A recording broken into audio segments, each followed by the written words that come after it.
Hello বন্ধুরা, সবাই কেমন আছো? আশা করি সবাই ভালো আছো। আমরাও সবাই ভালো আছি। তাই দেখো, তোমাদের কাছে নিয়ে চলে এসেছি আজকে একটা নতুন রেসিপি নিয়ে।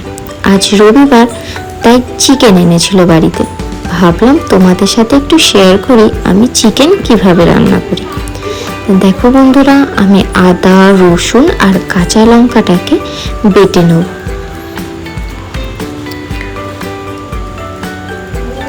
দেখো, আমি বেটে নিয়েছি। আর এই রসুন দুটোকে দেখছো, গোটা রসুনগুলোকে আমি সুন্দর করে ছাড়িয়ে নিয়েছি। এটাকেও কিন্তু আমি তরকারিতে দেব। এই রসুন খাওয়া কিন্তু শরীরের পক্ষে খুব উপকার। যাদের বাতের ব্যথা আছে, যাদের গায়ে, হাত পায়ে, হাঁটুতে ব্যথা আছে, এই রসুন খেলে কিন্তু অনেকটাই কমে।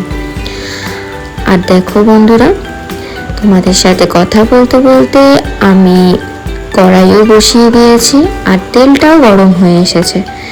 এদিকে আমি দিয়ে দিলাম তেজপাতা আর এলাচগুলোকে একটু ফাটিয়ে নিয়েছি। এরপরে দিয়ে দেবো সামান্য একটু চিনি।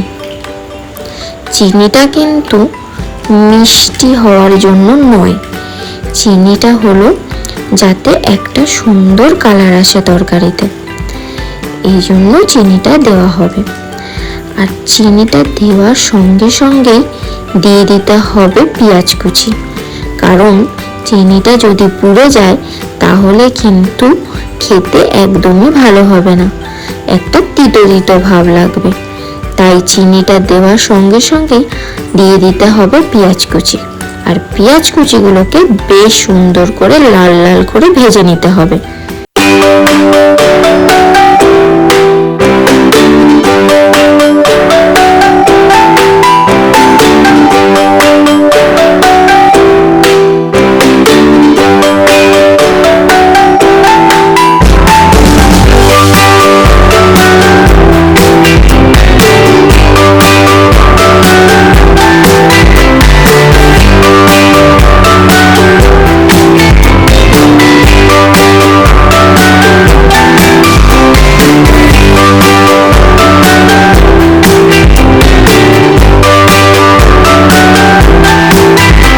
দেখো বন্ধুরা, পেঁয়াজগুলো বেশ লাল লাল করে ভাজা হয়ে গেছে। এবার এর মধ্যে অ্যাড করে দেবো সেই আদা, রসুন আর কাঁচা লঙ্কা বাটা।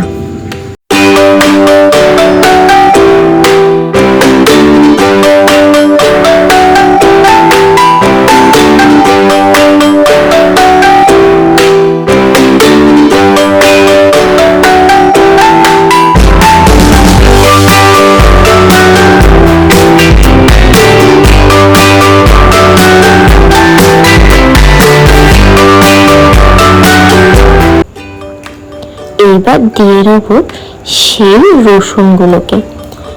এখন যদি আমি রসুনগুলো দিয়ে নিই তাহলে মাংসটা কষাতে কষাতে বেশ সেদ্ধ হয়ে যাবে।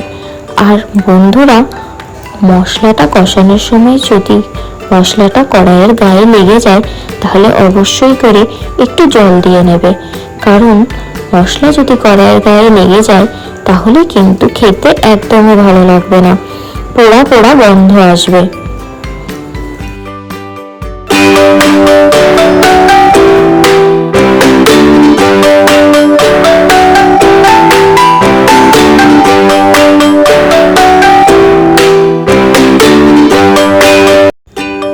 এবার দিয়ে দেবো কাশ্মীরি লঙ্কার গুঁড়ো।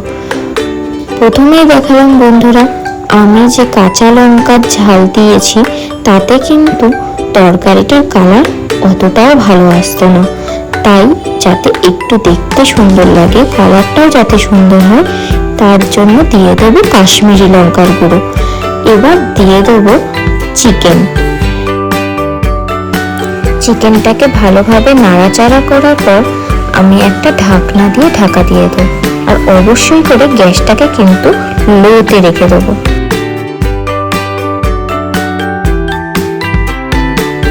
কিছুক্ষণ হওয়ার পর আমি ঢাকনাটাকে তুলে আবার নাড়িয়ে চাড়িয়ে একটু লবণ দিয়ে নেব, যাতে মাংস থেকে জল ছাড়ে।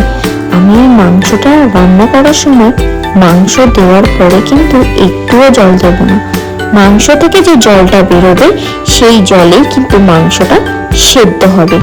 আর বন্ধুরা, এখানে নুনটা দেওয়ার কারণ হলো মাংস থেকে কিন্তু জলটা বেরোনোর কারণে আমি আগে বেশি নুন দিইনি, এই সময় মাংসটাতে আমি নুন দিয়েছি।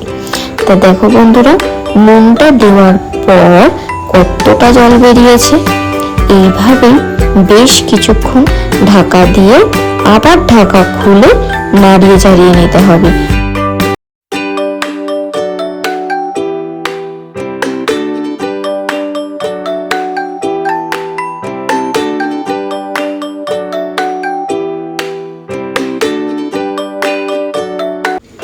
এইবার দিয়ে নেব একটু কিষান সস। কিষান সস দিলে মাংস খেতে টেস্টি হয়। আর দেখো বন্ধুরা, আমার মাংস কিন্তু অলরেডি রান্না করা হয়ে এসছে। তোমরাও কিন্তু বাড়িতে এইভাবে ট্রাই করো, আর অবশ্যই করে কমেন্টে জানিও তোমাদের কেমন লেগেছে।